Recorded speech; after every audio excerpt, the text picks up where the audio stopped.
Hi, I'm Sarah and it's day 8 of Turn Back Time. So today I decided it was time to take pictures to mark my 1 week change.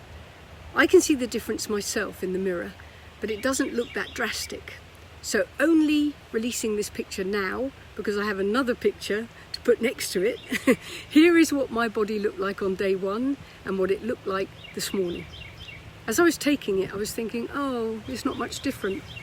But then I saw the image in the phone and I almost screamed with delight.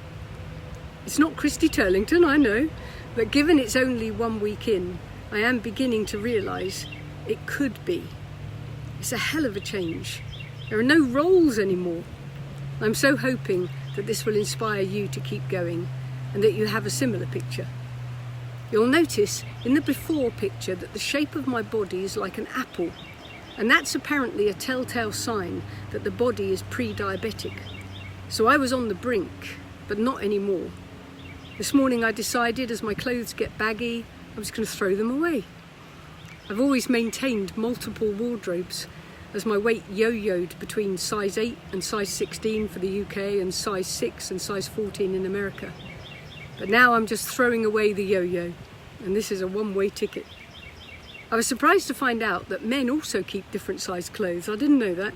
I saw a tweet from a military friend who had various sizes of dress uniform in his cupboard, so he'd always have one that would fit for a mess dinner. Genius. My weight didn't drop today, strangely, even though bits of me still did. My hips, my right upper arm and my right calf all lost 1/4 inch. And you might be noticing, if you're doing this, that if you lose 1/2 inch off your calf one day, it will come off the other one the next day, or your thigh or your arm. So it seems like the body is self-balancing as well as self-healing. I have documented exactly how much I've lost off each bit of me every day in the book, which accompanies this podcast series, and is packed full of ideas for delicious things to eat, while staying within the eating plan guidelines. I have said all along, this is not just about weight. Although feeling lighter, being able to bend easier, able to walk uphill without panting is quite wonderful. But also, only putting into the body what can be used in entirety is just such a nice feeling. And not feeding the body foodstuffs that could give you cancer. You do have to be careful while transitioning your diet to new products that can be seen as healthy, to make sure they really are. One food to watch out for is cottage cheese. Now I reckon most of you had not eaten much cottage cheese prior to this diet. I certainly hadn't. But the versatility of it on this diet is just astounding. You can eat it normally, but you can also make bread with it, and you can make ice cream with it, as well as mousses and dips. And I've mentioned the Snickers ice cream before.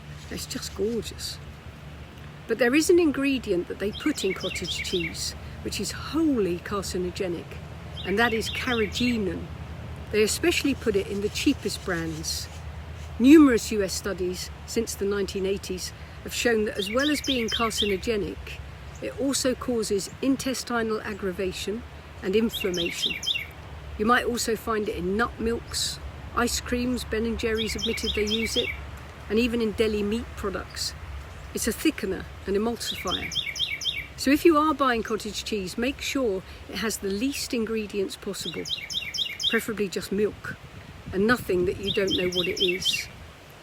Just to throw us off the scent, they have a whole raft of other names for carrageenan, many of them made to look like they're really healthy when they're not at all, like red marine algae, which is actually what it is, or Irish moss extract.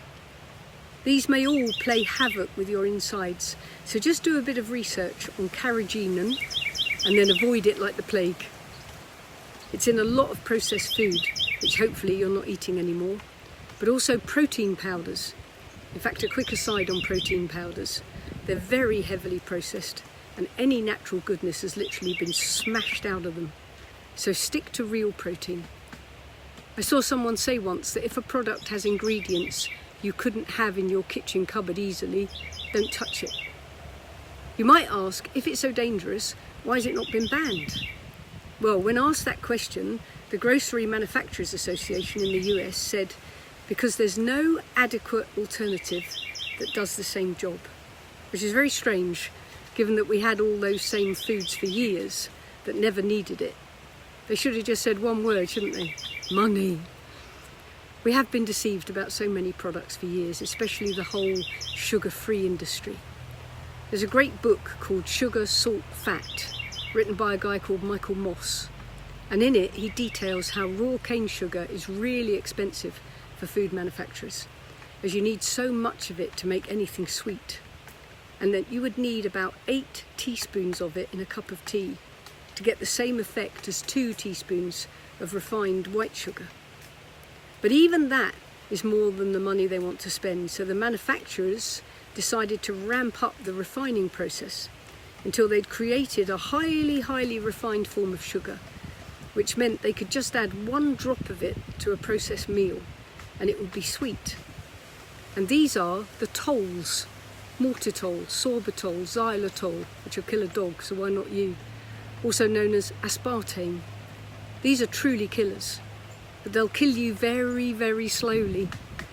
The problem is it's so refined and mixed with chemicals that the body doesn't have any idea what it is when it arrives. It's not recognised as glucose, it can't be used like it, so it just gets pushed into a corner of the liver and then just left there. Over the years, if a person keeps eating anything with these tolls in it, they develop cirrhosis of the liver, as bad as any alcoholic might have. How do I know that? Because I had it at the age of 40. I'd not had a drink since I was 18. I couldn't write in a straight line if I drank alcohol. But I had spent years running around the world as a TV reporter, eating anything that I could lay my hands on, generally bad. And the pace of life kept me really thin, but I was wreaking havoc in my insides. At 40, I felt sick, lethargic, my liver was throbbing, and I went for a scan. And there then ensued 2 hours of a doctor insisting I must be a heavy alcohol drinker, and I was in denial. But the holes in my liver, packed with these tolls, I later found out, came from food. Fortunately, the liver regenerates if you stop eating them. It took me about a year to get my health back. The nausea was so bad that I was convinced I was pregnant every month for a few years. The medication from that doctor was fish, chicken, rice, eggs, fruit and veg. He said that was the way to repair the liver. And that's just what we're doing now. So if you do have any of these things inside of you, everything we're doing now will eradicate them from your body. Only eat the healthy alternatives. Check what's in everything. And drink water all day, every day. And I'll see you tomorrow.